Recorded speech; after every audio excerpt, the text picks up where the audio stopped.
Ethan Cole had been sweeping this courthouse for 12 years, long enough to know exactly who belonged in confidence and who didn't. And Ava?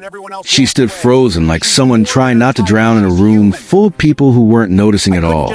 He had paused when he saw her lawyer rushing out earlier, phone to ear, sleeves flapping, leaving Ava calling after him with a breaking voice. Ethan wasn't supposed to notice. Janitors were supposed to be invisible, but he did notice, and he couldn't unnotice the fear in her eyes. Ava's fingers shook violently as she tried to read through papers she clearly didn't understand. Contracts, accusations, financial jargon twisted like knives meant to make her look guilty. The prosecution's team looked sharp and hungry, whispering among themselves with smug confidence. It didn't take genius to see. They were ready to tear her apart. Ethan hesitated at the doorway. He shouldn't step closer. It wasn't his place. People of her world didn't talk to people of his. But then she dropped her folder. Paper scattered like white feathers across the marble floor. And when she knelt to gather them, her composure shattered entirely. A silent sob strangled in her throat. He didn't think. His body just moved. He crouched beside her, hands gently collecting the papers without a word. She looked up, startled, mascara trembling under her eyes. "I'm sorry," she whispered, voice cracking. I don't know what I'm doing." "You shouldn't be doing this alone," Ethan said softly, not thinking about status, wealth, or the fact she owned 7 companies while he owned 1 pair of work boots. Ava gave a small, broken laugh. "Everyone left," she said. "My lawyer, my partner, even my own board. Then I'm still here," he replied simply. It wasn't heroic. It wasn't planned. It was human, and she clung to that tiny thread of humanity like someone reaching for air. Court officers began calling the session to order. Ava tried to stand but swayed, panic hollowing her eyes again. Ethan steadied her elbow. "Slow breaths," he said quietly. "Look at one point in the room. Anchor yourself." She followed his instruction like a child seeking direction. Her breathing steadied. "Just enough." "Why are you helping me?" she asked.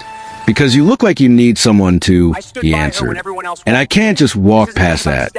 Her throat tightened. No one had said something that simple and sincere to her in years. The judge took her seat. Lawyers shuffled into position. Ava's empty counsel chair glared like an accusation. Cameras flashed again through the cracked courtroom door. "You can sit in the audience," she whispered. "You don't have to." But Ethan shook his head.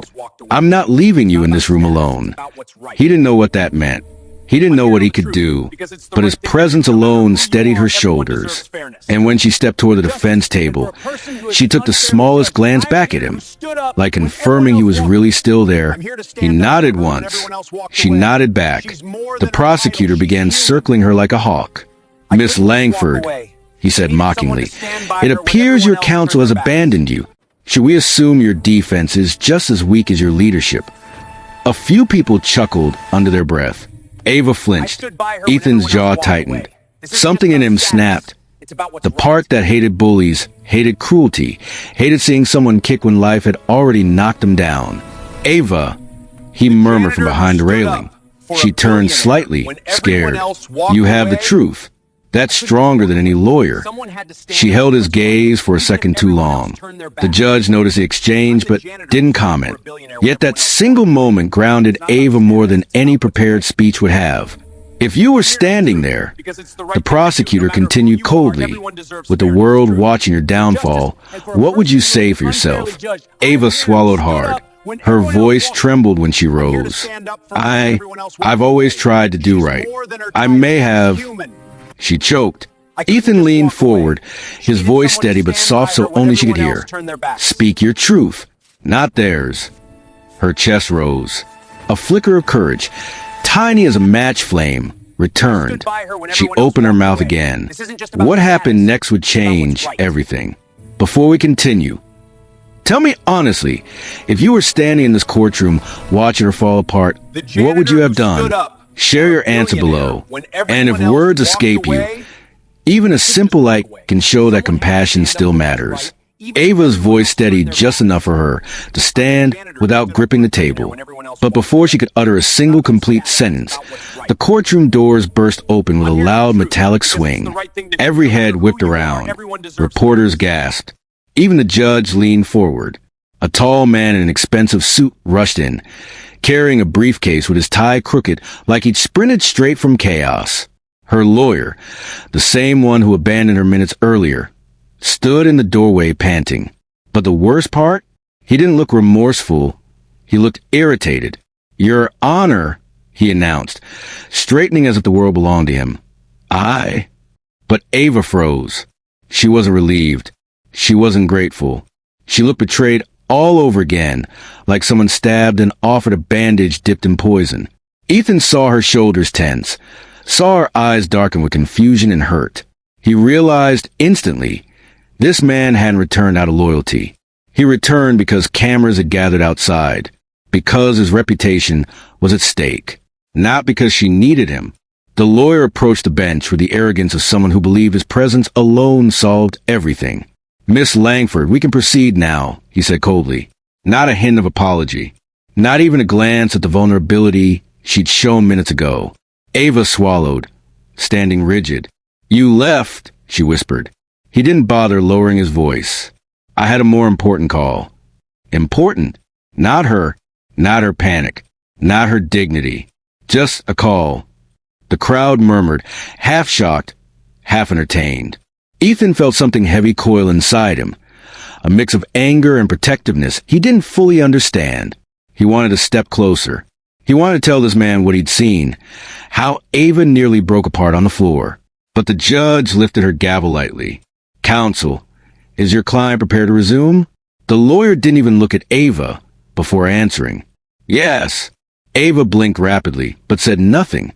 She looked at Ethan for one brief heartbeat, one silent question in her eyes. "Should I trust him? Should I keep going alone again?" He gave the smallest nod, not telling her what to do, not acting like he knew better, just reminding her she still had someone in the room who saw her humanity. The prosecutor rose with renewed confidence. "Let's continue then."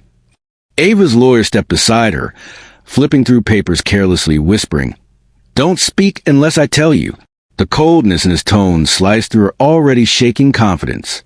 She shifted away from him by an inch that meant everything. The prosecutor began interrogating her financial decisions, twisting benign choices into malicious intent. Her lawyer objected occasionally, but his heart wasn't in it. He defended her like she was an inconvenience, not a person fighting for her reputation.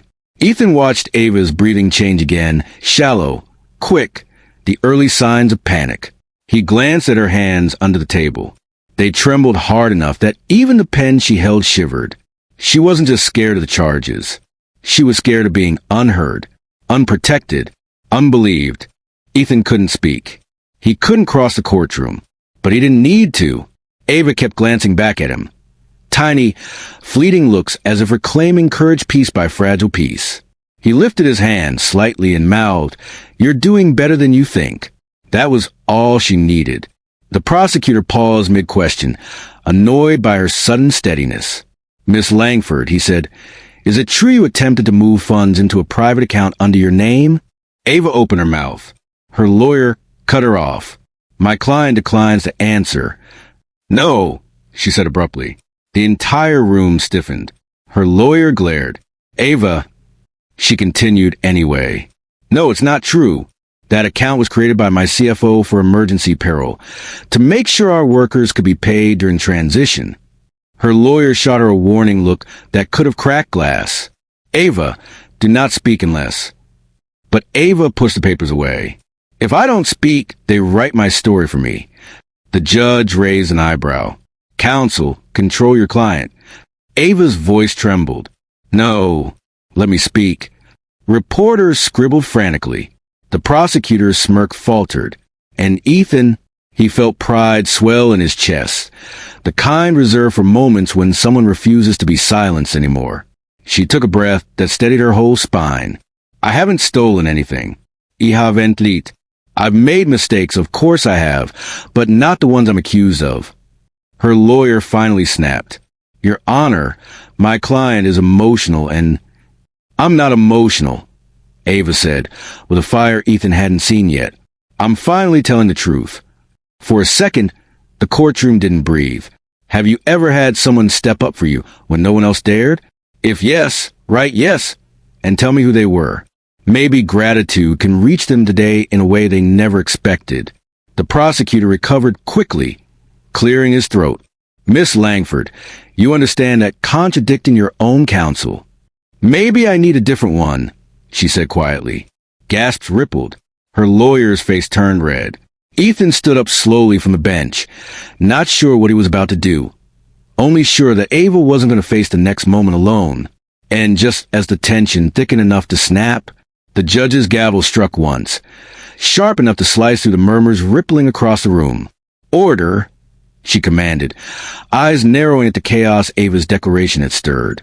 Her lawyer stumbled over his words, still flushed with anger and embarrassment, but Ava didn't sit back down.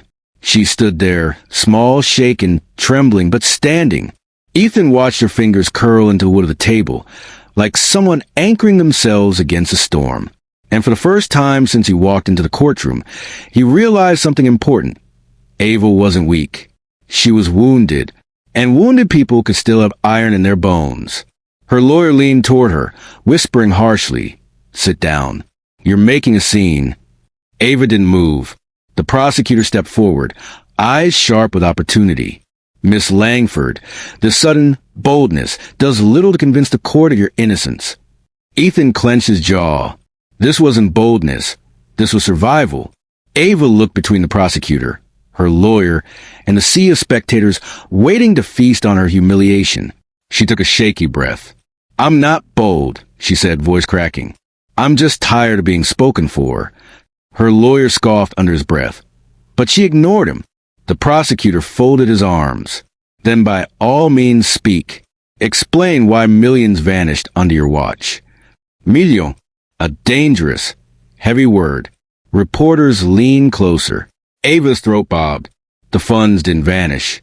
They were moved. The lawyer cut in again. "Your Honor, my client is not prepared." "Enough," Ava whispered. It wasn't loud. It wasn't angry. But it silenced the entire courtroom. Her eyes filled, not with fear this time, but with a quiet fury that had been building for far too long. She turned slightly, searching the room until her gaze met Ethan's. He nodded once, not telling her what to say, not telling her she was right, just reminding her she wasn't invisible. Ava continued, voice trembling. "Those transfers were approved internally. I didn't sign them. I didn't request them. And I didn't benefit from them. Someone else did." A hush fell like a blanket. The prosecutor's eyebrow arched. "You're claiming you were sabotaged?" Her lawyer slammed the file shut, muttering, "This is absurd." Ava's gaze snapped toward him. "What's absurd is having someone at your side who doesn't believe you." It was the closest she'd come to raising her voice, and the courtroom felt it. Ethan took one small step forward, instinctively, hands curled at his sides. The bailiff eyed him but didn't react. Ethan wasn't causing trouble. He was just present. The judge leaned back.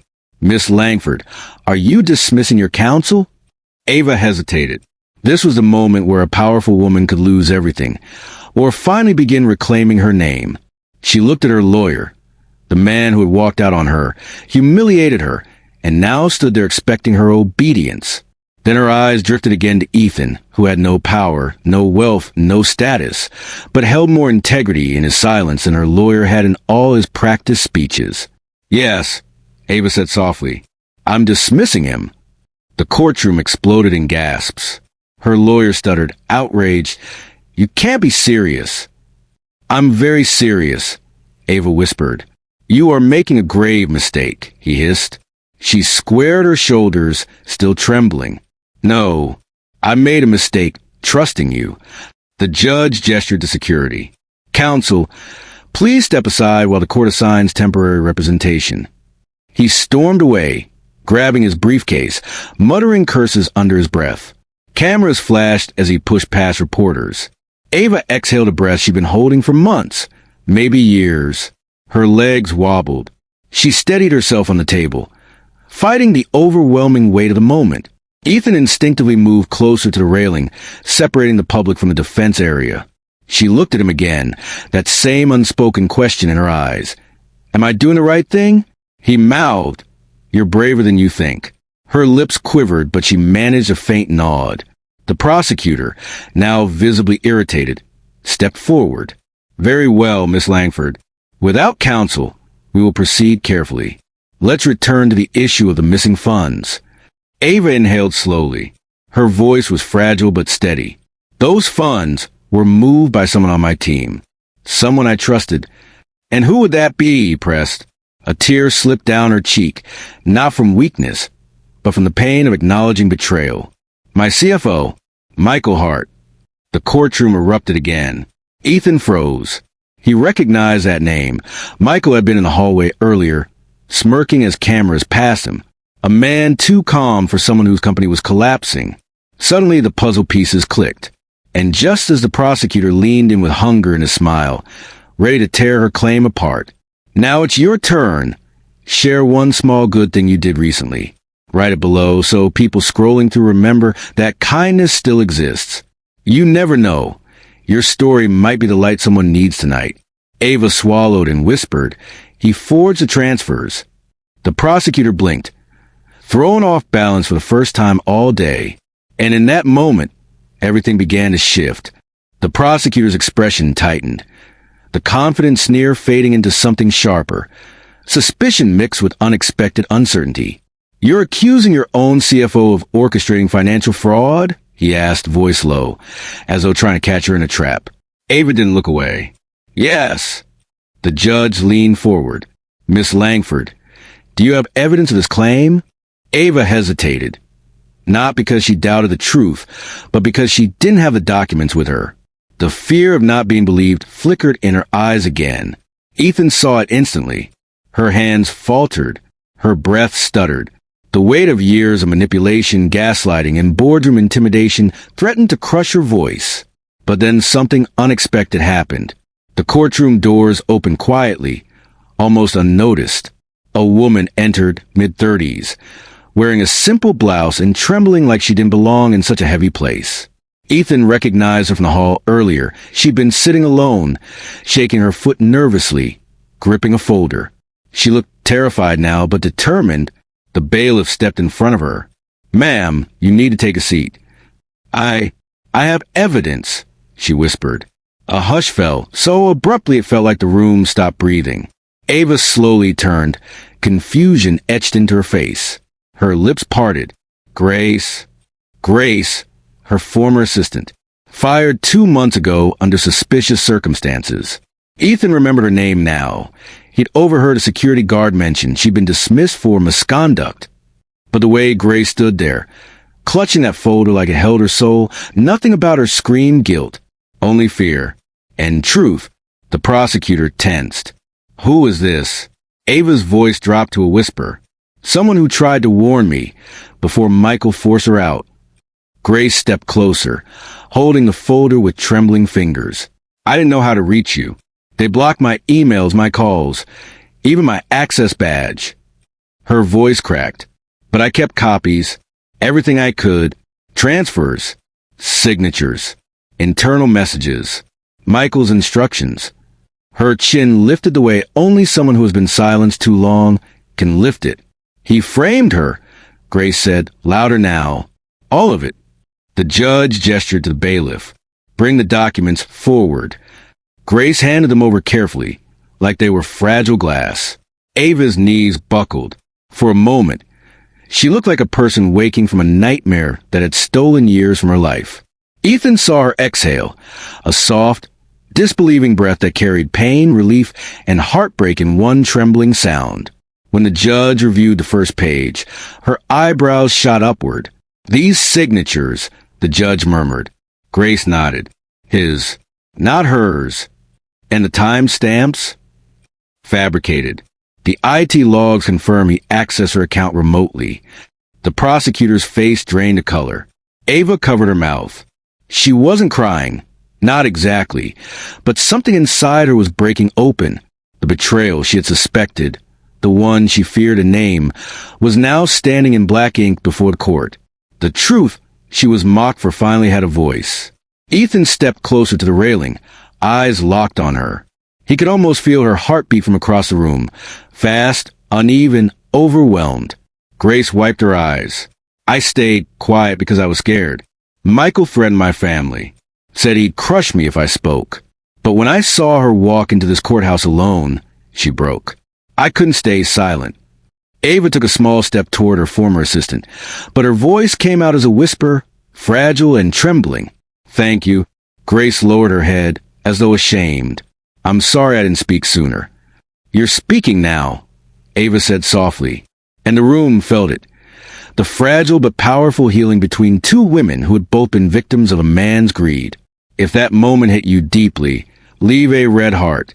Sometimes one small symbol says what our hearts struggle to express. The judge set the papers down. This is enough to request an immediate internal audit and to question Mr. Hart. We will adjourn briefly while we verify these documents. Ava's legs gave out. She didn't fall, because Ethan moved before anyone else could. He slipped through the side gap in a railing, quicker than any guard could react, catching her before her knees hit marble. She collapsed against him, breath shaking, face buried in his shoulder. The courtroom watched in stunned silence as a billionaire, a woman raised above the world, leaned into the arms of the janitor who refused to leave her side.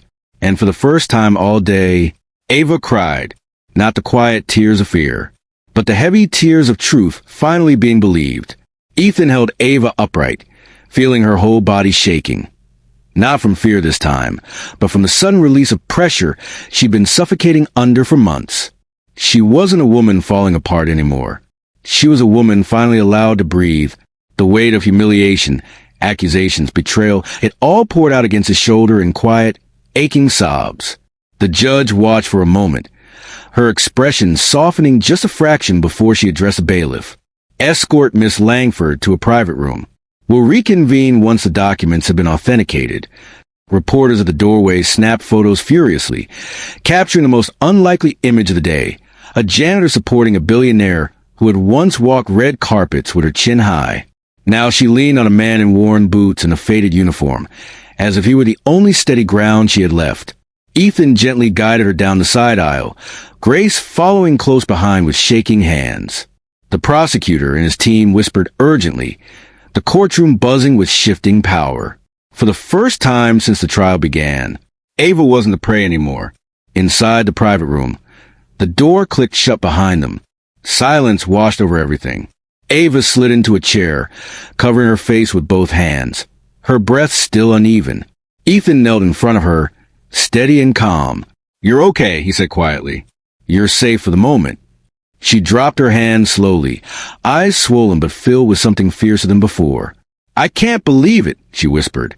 Michael, someone I promoted, someone I trusted with everything. Grace's voice cracked. He used all of it against you. Ava exhaled a trembling breath. Why? Why would he do that to me? Grace sat down, twisting her hands. Because the board trusted you more. Because investors believed in you more. He wanted your seat, your influence. Framing you was the fastest way. Ava closed her eyes as another wave of betrayal washed through her. I thought I knew him. I thought he was loyal. Ethan hesitated, then reached out to touch her hand lightly. Sometimes the people we protect the most are the ones who hide the deepest knives. Ava held his gaze, her voice barely above a whisper. I feel stupid. You're not, he said gently. You were kind. That's not a weakness. Grace nodded, wiping a tear. You fought for fair wages. You kept the company ethical. Michael hated how much people respected you. Ava's lips trembled. I kept giving him chances. Even after the rumors. Even after his attitude changed. I told myself loyalty mattered. I gave him grace he didn't deserve. She looked at Ethan again, searching his face for something. Maybe understanding, maybe forgiveness she couldn't give herself. Her voice broke. But I should have seen it. I should have known. Ethan shook his head. You trusted someone.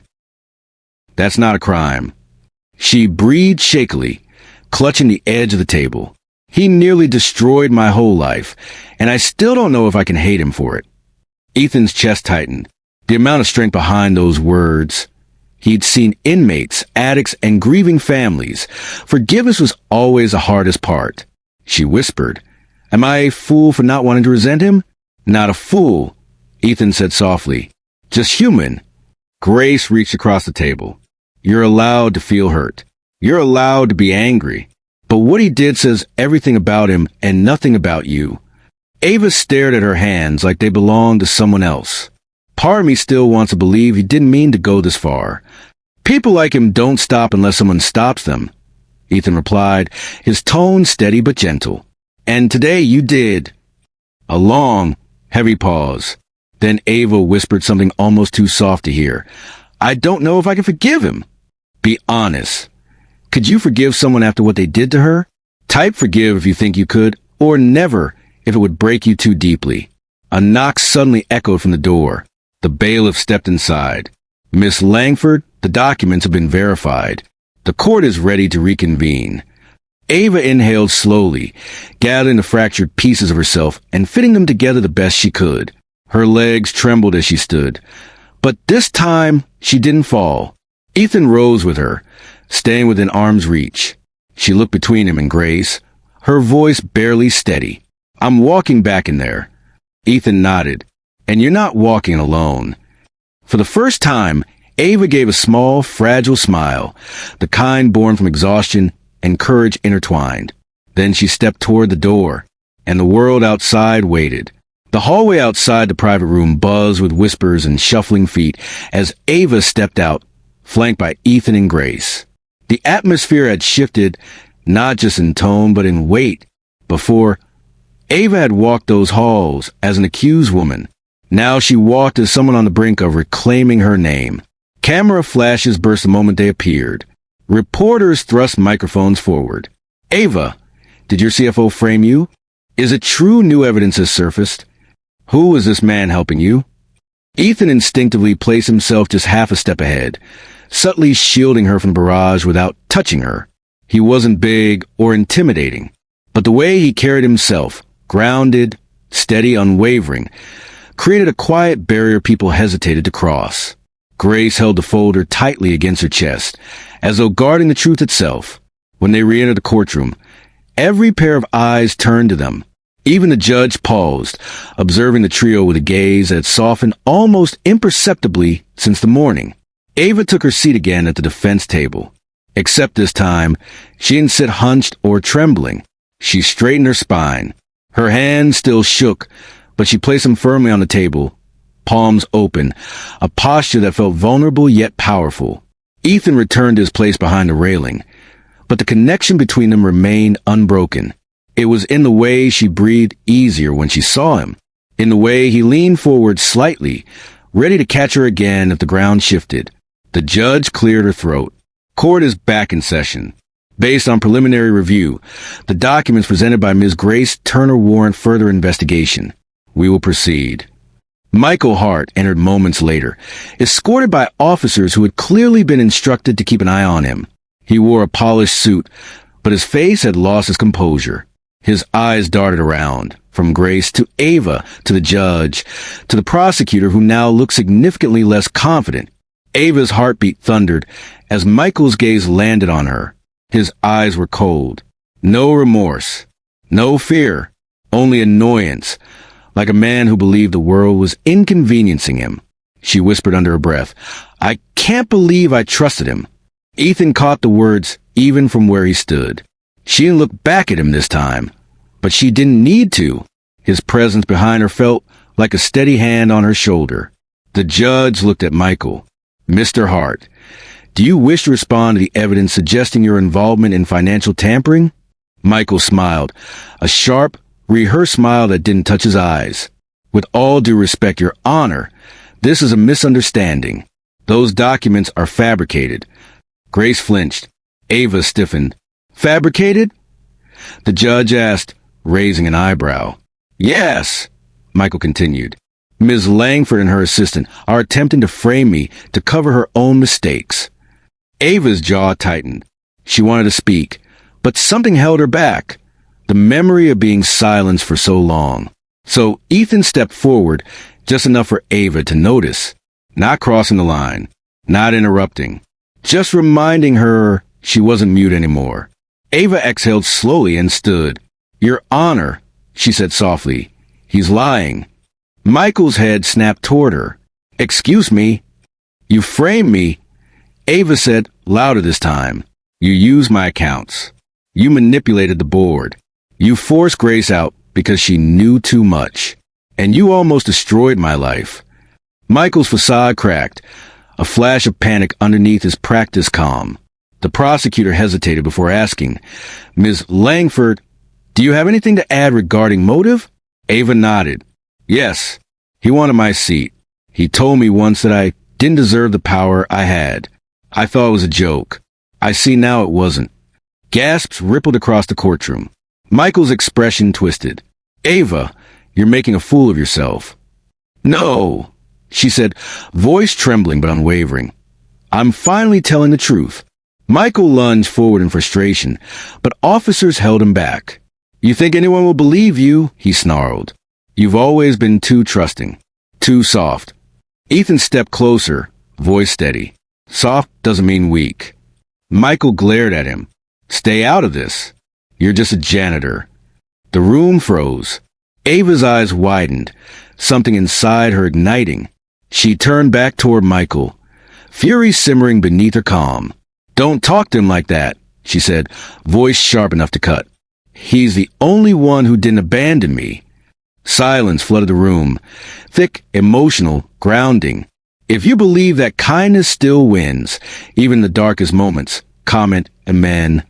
Let's fill this place with hope. Someone scrolling right now might need it more than you know. The judge lifted her gavel. "Order." Michael, red-faced and shaking, spat accusations at everyone in sight. Officers dragged him back. Grace covered her mouth, crying quietly. And Ava, for the first time, didn't look broken. She looked resolute. And Ethan watched her with something that looked like pride, the kind that didn't belong in fairy tales, but in moments where ordinary people chose extraordinary courage. The storm wasn't over, but the tide had turned. The courtroom felt different now. The air heavier, the tension coiled like a wire pulled too tight. Michael's outburst was more than cracking his facade. It was an admission of the arrogance that had fueled everything he'd done.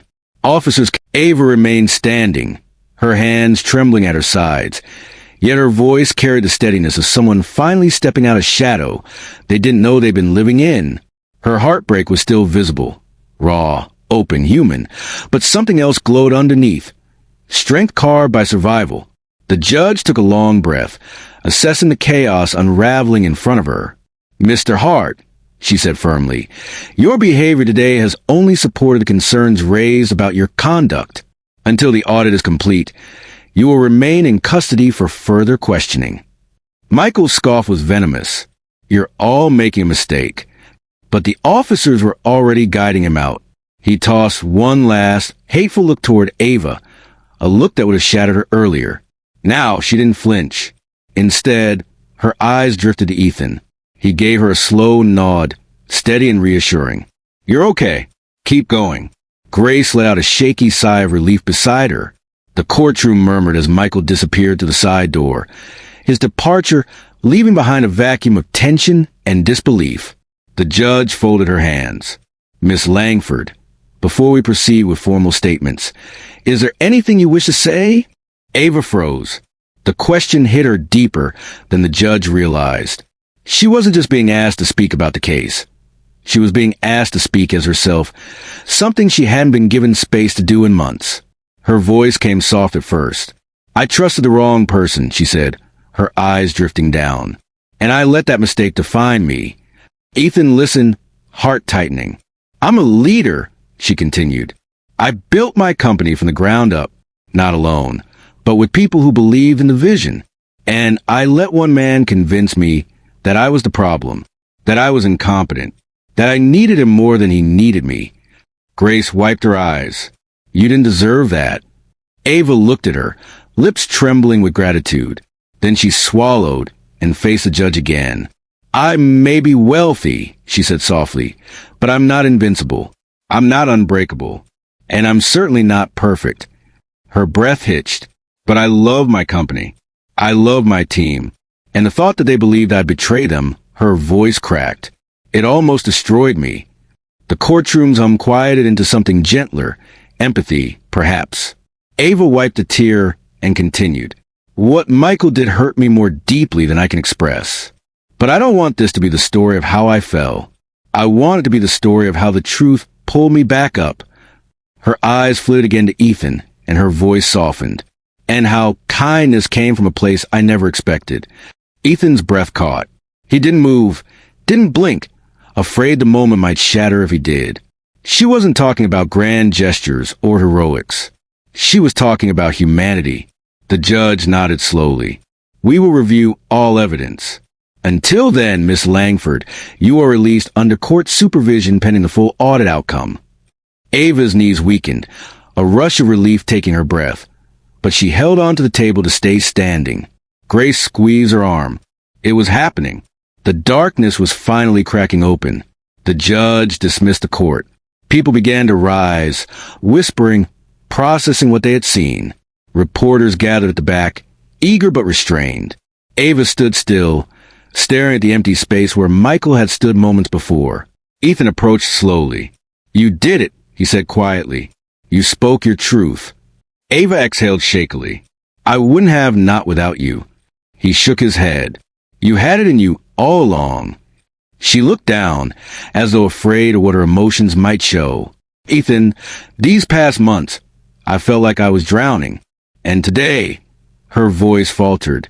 You didn't just help me. You reminded me who I am. He took a small step closer. You're someone worth standing up for. Her lips trembled, eyes filling again, but these tears were different. Not fear, not devastation. Something softer. It was Grace who broke the moment with a gentle sniffle. Ava, you're free. At least for now. Ava nodded, trying to steady her emotions. I know. I can finally breathe.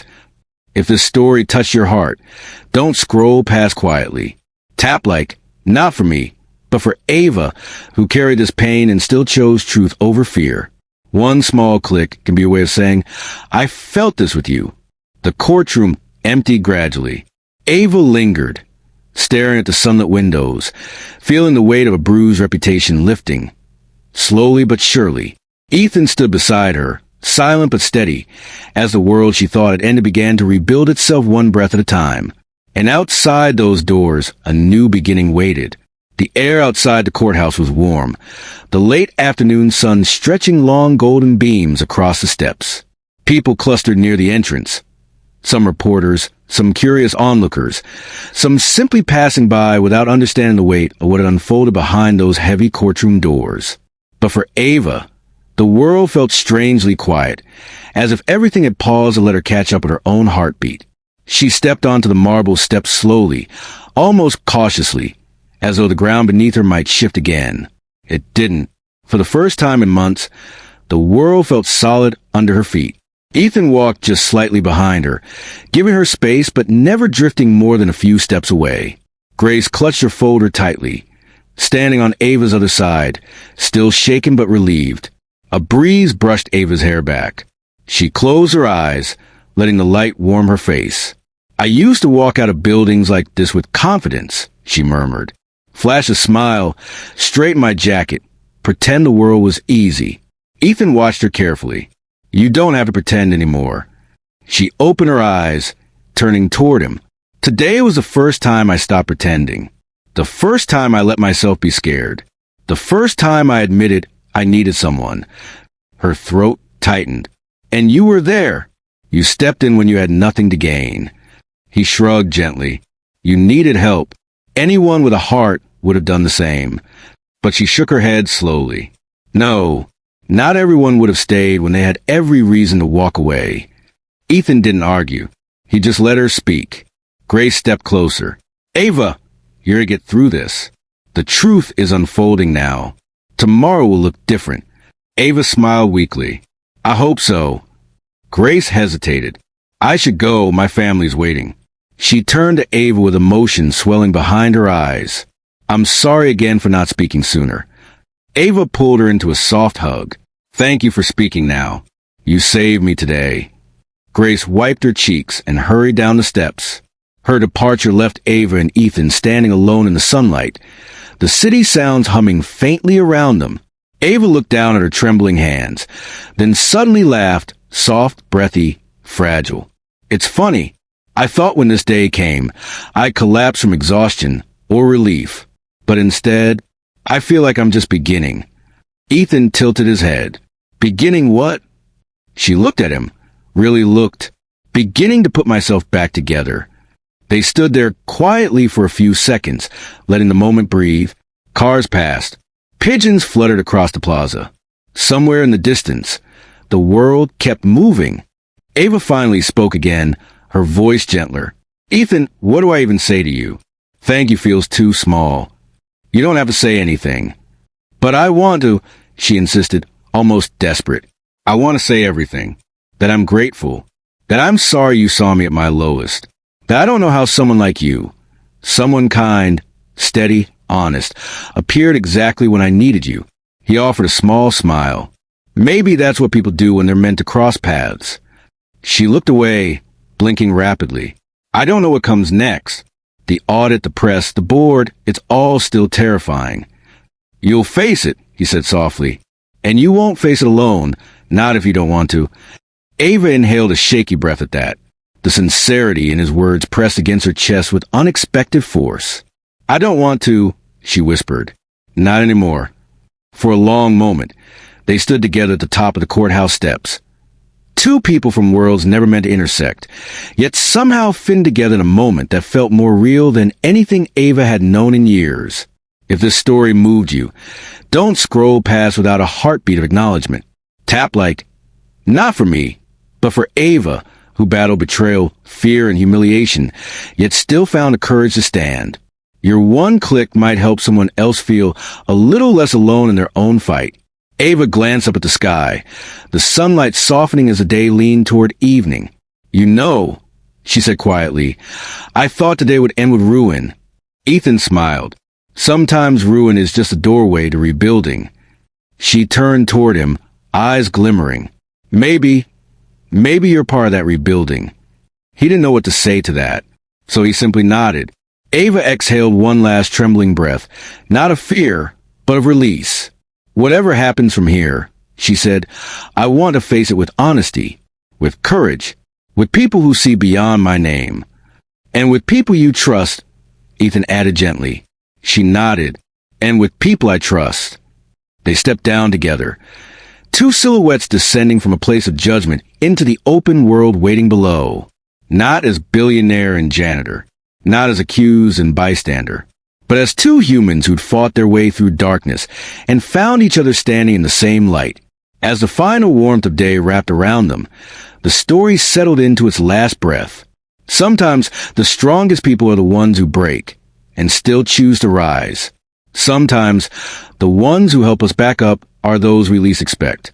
And sometimes the truth doesn't set us free. It simply lets us begin again.